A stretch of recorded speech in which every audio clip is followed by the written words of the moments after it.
Hello, maayong buntag, maayong adlaw.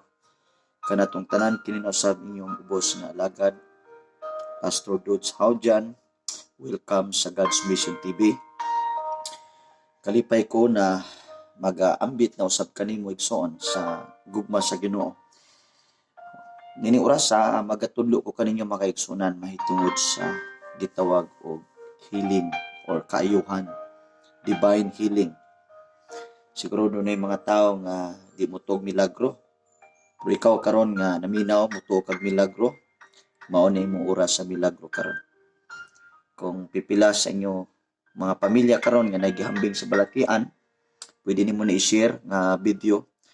Magahisgot ko, mubo lang nga mahitungod sa kaayuhan. And then right after magampo ko kaayuhan. And then atong tangawon ang milagro nga buhaton sa Dios. Tungod kay pamatud-an sa Dios ang iyang pulong. Now, diri sa Bible makaigsunan, dunay milagrong gibuhat diri. Actually sa Bible, it's a lot of miracles, signs and wonders in the Bible. Mga alagad sa Ginoo, mga apostoles, naga-perform og mga milagro sa ngalan ni Hesukristo. So, ni oras sa makaigsunan, isgutan nato sa makadyot ang pulong sa Dios tungod kay mauni ang source nato sa milagro. Kay kung way pulong sa Dios, walay milagro. Busa, gikinanglan nga ma-ignite ta sa pulong sa Dios. Now, diri makaigsunan sa Book of Acts, chapter 3, dunay milagro diri nga gi-perform sa alagad sa Ginoo. Si Pedro ug si John. Basahon mo nga chapter makaigsunan, samtang si Pedro ug si John, tungod kay kostumbre na nila nga moadto gyud dito sa templo, matag adlaw. Mga alas 2 sa hapon, ngadto sa alas 3 sa hapon, moadto sila sa templo kay mag-ampo. So try to imagine ang ilang kostumbre, ang ilang kinaiya, naagid sa mga pag-ampo. Muna nga, no wonder makaigsunan nga nagnunot ang milagro tungod sa ilang mga pag-ampo, sa ilang dedication in prayer. Ug ang nahitabo diri makaigsunan, samtang sila nagpadulong dito sa gawa sa templo, dunay mga daghang paralitiko dito. Dunay mga tao nga buta, mga halap, mga naay mga problema makaigsunan. Kana nga dapit makaigsunan, gitawag nagpultahan nga matahom. Gitawag dapit makaigsunan nga din dito ang mga tao nga nanginahanglag mga panabang, nanginahanglag magpakalimos sila na dito makaigsunan. Apan dunay tao dito makaigsunan nga diin kada adlaw gibutang usab didto. Tungod kay kini nga tawo makaigsunan usa ka lalaki nga bakul sukad pa sa iyang pagkahimugso. So try to imagine kani mo usa sa mga tremendous miracle nga na-perform sa mga alagad sa Ginoo. So sukad pa sa pagkahimugso. So inborn ni nga pagkabakul makaigsunan. So para nato karon yung nga imposible na siya nga maayo, imposible ba nga makalakaw. Pero try to imagine makaigsunan tungod kay sumala sa Bible, kaning lalaki nga gidala dito sa kataong lalaki nga kada adlaw siya butang dito aron magpakalimos. Ug samtang nga miduol si John, mitutok si John ug si Pedro ug si John makaigsunan. Og ang expectation sa maong bakul nga tagaan sa kwarta. Probably mag-excited siya una niya nga tagaan kung dakuan eh. But ang nahitabo makaigsunan, samtang nga si Pedro nagkaduol na niya makaigsunan. Miingon si Pedro nga, sa lapi ug bulawan ay habnan, wala ko'y kwarta. Pero ang akong madalit ang mahatag kanimo.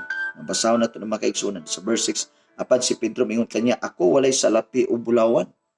Apan ang ania kanako hatagan ko ikaw sa ngalan ni Hesukristo nga Nazaretnon, paglakaw. Rise up and walk dito sa English version. Rise up and walk. Og iyang gikuptan ang siya sa tuong kamot og gialsa. Og diha-diha nabaskog ang iyang mga tiil sa maong bakul. Og mga buol-buol.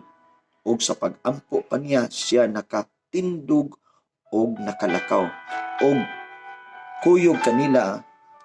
kuyog kanila siya misulod sa templo nga naglakaw og naglukso-lukso og nagdaig sa Dios. Tungod sa labihan niyang kalipay, makaigsunan, miuban siya Probably, wa pa sa sukad kasulod dito, kay naramas sa gawas. O sa diha makaigsunan nga alsa siya sa alagad sa Dios. Right after the prayer, hallelujah, diha makaigsunan ang iyang mga tiil, lutahan, bukog, makaigsunan, ligon, mitindog sa makaigsunan, og naglukso-lukso, og nagdaig sa Dios, miuban siya ni Pedro ni John dito sa templo, nagdaig sa Ginoo. Now, sa may lesson na ito makuha diri makaigsunan. Wala ko nasayod ikaw karon na ka sa pagpanginanglan sa kayuhan. No, dili ni magmatir o simbalatian, gani kani makaigsunan since birth, bakol. Pero nakita nato makaigsunan ang milagro, ang gihatag ni Pedro, tuwa man siya salapi, ngalan ni Jesus. Igsoon ang atong salapi dis kalibutan, dili enough, dili supisente o walay gahom. Pwedeng ma-extensionan imong kinabuhi, pero makaigsunan ang tinuod nga hiling kayuhan sa lawas, maungalan sa Ginoo. Ang Bible nagsulti, His name is above every name. Whatever sickness that has name right now shall bow in the name of Jesus. Posible ka na cancer, sakit baka sa liver, sakit sa kasing-kasing. Igsuon sa ngalan sa Ginoo, walay balatian nga magpabilin. Walay balatian nga dili ayoko.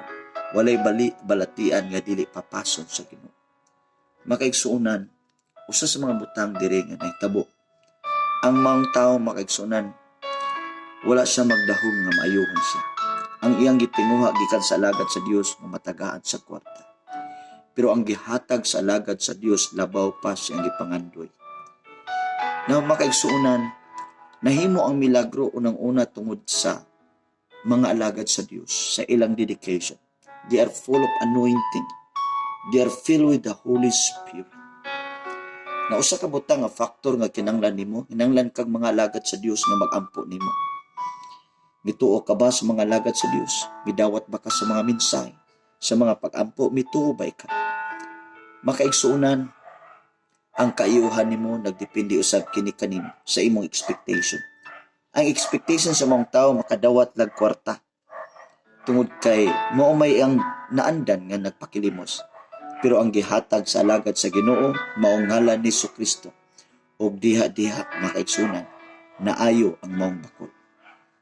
Usa ka tremendous nga miracle nga nakita sa mga tao na ilang na perceive, ilang na balaan nga kini nga tao mauning naadya sa matahog nga pultahan nga nagpakilimos og karon diha nakalakaw.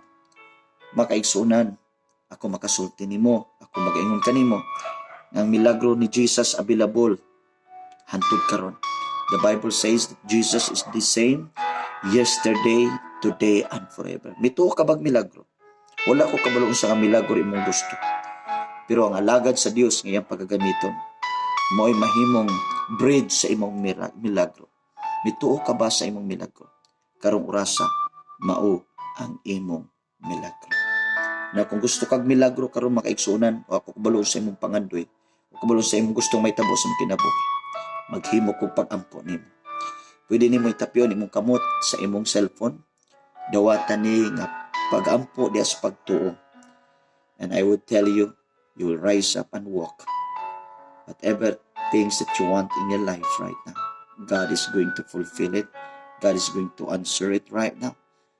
Ayuhon kas Ginoo, tagaan kakalipay, tagaan kakalinaw, magmilagro ang Ginoo, mag-apply siya oportunidad para nimo. Come on, I'm going to pray right now in the name of Jesus. Lord, I speak miracles. In the name of Jesus, I rebuke every sickness, disease right now. The lame can walk in the name of Jesus. Rise up and walk in the name of Jesus. Right now, Lord, whatever sickness and infirmities right now will be consumed by the fire of the Holy Ghost. Receive your miracles. Receive your impartation. Receive your healing in the mighty name of Jesus. Tanang klaseng balatian, cancer man, sakit sa dughan, sakit sa kasing-kasing, sakit sa atay, sakit sa ulo, sakit sa mata, tanang klaseng sakit, diabetic man, in the mighty name of Jesus. I release healing right now. Be healed and be delivered in the name of Jesus. In the name of Jesus. in the name of Jesus. Any demon spirit behind right now will be destroyed in Jesus' name. Makat off, maputol ang tanang demonic connection in the mighty name of Jesus. Be healed in the name of Jesus. Be blessed right now. Receive your healing. Receive your deliverance. Receive your breakthrough. Receive your blessings. Receive your promotion in the name of Jesus. Kung sa nga milagro imong gusto karon mahitabo nimo, mahitabo in the mighty name of Jesus. In the name of Jesus. Promotion mahitabo in Jesus' name. Favor, connection in Jesus' name. Gubot nga pamilya, guba nga pamilya ma-restore in the name of Jesus. Ma-revive in Jesus' name. Receive your miracle. Receive your miracle right now in Jesus' name. In Jesus' name. Lord, thank you. Your words declare, O God, whatever you ask in prayer, believe that you will receive and you shall have it. Salamat, Lord, ng ilang gidawat ng milagro. Thank you, Holy Spirit, for your anointing. Thank you for your healing and deliverance. In Jesus' name. Amen. Makaigsunan, salamat sa imong pagdawat sa imong milagro. Pwede ka makakomment sa imong testimony. Kung sa gibuhat sa Ginoo, samtang ikaw naminaw, samtang ikaw bidawat sa mga pagampo. Ang milagro sa Ginoo, libre walay bayad. Imo nang madawat diha sa imong pagtuo, sa imong dedication, sa imong seryoso nga pagdawat. Igsuon, gihigugma ka pag-ayo sa Dios. Anak ka sa Dios. Ikaw nga mito kang Kristo, ingon nga imong ginugma luluwas. Ang Dios nagaingon, nagitagaan tagkatungod na mahimo niyang anak. Walay anak nga balibaran sa amahan. So dalaygon ang Dios, nining orasa, Dios magapanalangin kanimo, ako magaingon, ng taong na ipagtuo, di mapakyas ang paglaon, kaya ang Dios nga nagsaad sa mga pulong, mutuman kayo niini. Dalaygon ang Dios, umayong adlaw kanimo. Bye-bye.